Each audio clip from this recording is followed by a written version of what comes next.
तो देखिए BPSC TRE 2.0 में काफ़ी कुछ बदलाव होते हमें दिख रहे हैं।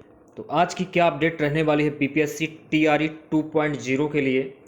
शिक्षक नियुक्ति परीक्षा का दूसरा चरण, बीपीएससी ने लिया फैसला, भाषा में पास होना जरूरी नहीं। तो पूरी अपडेट देख लेते हैं। बीपीएससी ने सोमवार को शिक्षक नियुक्ति परीक्षा के दूसरे चरण में भाषा अर्हता के अंक को शून्य कर दिया है। बीपीएससी के परीक्षा नियंत्रक ने कहा है कि वर्ग से ही 5 को छोड़कर अन्य सभी वर्गों के विषयों की परीक्षा में भाग 1 भाषा अर्हता के अंक को समाप्त कर दिया गया है। केवल वर्ग 1 से 5 के भाग 1 भाषा अर्हता के प्राप्तांक को मेरिट लिस्ट तैयार करने में प्रयोग किया जाएगा। द्वितीय चरण की शिक्षक नियुक्ति में अभ्यर्थियों को क्वालिफाइंग भाषा, सामान्य अध्ययन और विषय के लिए 2 अलग अलग पेपर की परीक्षा के बजाय एक ही पेपर की परीक्षा हुई है। हर शिक्षक श्रेणी के अभ्यर्थियों को 150 प्रश्नों वाली एक प्रश्न पुस्तिका दी गई, जो 3 अलग अलग खंडों में बटी है। खंड 1 में 30 अंक भाषा के थे, यह क्वालिफाइंग था, जिसे बीपीएससी ने सोमवार को खत्म कर दिया।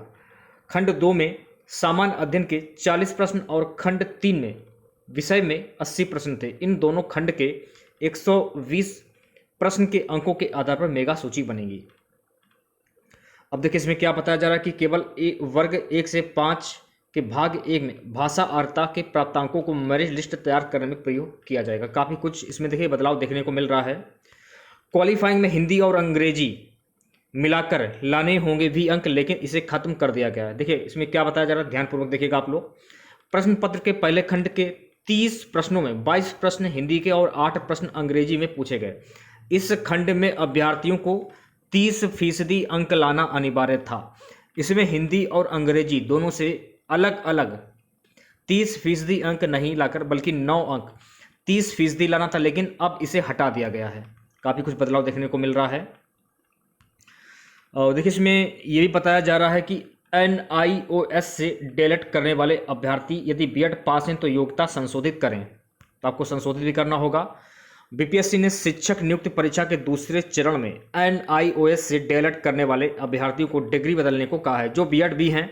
बीपीएससी ने कहा है कि वर्ग 6 से 8वीं पद के लिए नियुक्ति के लिए जिन अभ्यर्थियों ने NIOS के माध्यम से डीएलएड की प्रशैक्षणिक योग्यता के आधार पर आवेदन किया है, उनके पास बीएड का प्रमाण पत्र भी है। वैसे अभ्यर्थी चाहे तो बीएड का प्रशैक्षणिक योग्यता का भी चयन कर सकते हैं। इसके लिए अभ्यर्थी 19 से 20 दिसंबर तक आयोग की वेबसाइट ऑनलाइन bpscbihar.gov.in पर जाकर अपने यूज़र आईडी से बीएड के बारे में जानकारी दर्ज करा सकते हैं। अब इसमें देखिए क्या बोला जा रहा है कि विकल्प में कर सकते हैं संशोधन। विकल्प के माध्यम से आप लोग संशोधन कर सकते हैं। बीपीएससी शिक्षक नियुक्ति परीक्षा के तहत अनुसूचित जाति एवं जनजाति कल्याण विभाग से संबंधित रिक्तियां से प्राप्त होने के कारण शिक्षा विभाग के अंतर्गत दिखाई गई रिक्तियों में ही शामिल किया गया। इसके लिए कोई अलग से आवेदन एवं शुल्क नहीं लिया गया है। अतः अनुसूचित जाति एवं जनजाति कल्याण विभाग को अंग्रेजी वर्णमाला क्रम में जिलों की सूची के अंत में शामिल करते हुए संयुक्त सूची क्रम में जिला विभाग को आवंटित किया जाएगा।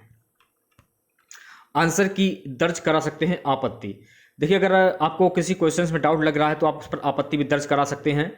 बीपीएससी ने सोमवार को 18 दिसंबर को आयोजित वर्ग 9वीं से 10वीं गणित एवं वर्ग 6 से 8वीं भाषा हिंदी व अंग्रेजी विषयों का प्रश्न पुस्तिका व अपौदिक उत्तर जारी कर दिया है। अभ्यर्थी आंसर का मिलान कर सकते हैं। किसी भी प्रश्न पर आपत्ति हो तो यूजर आईडी से 20 से 21 दिसंबर तक आप आपत्ति दर्ज करा सकते हैं।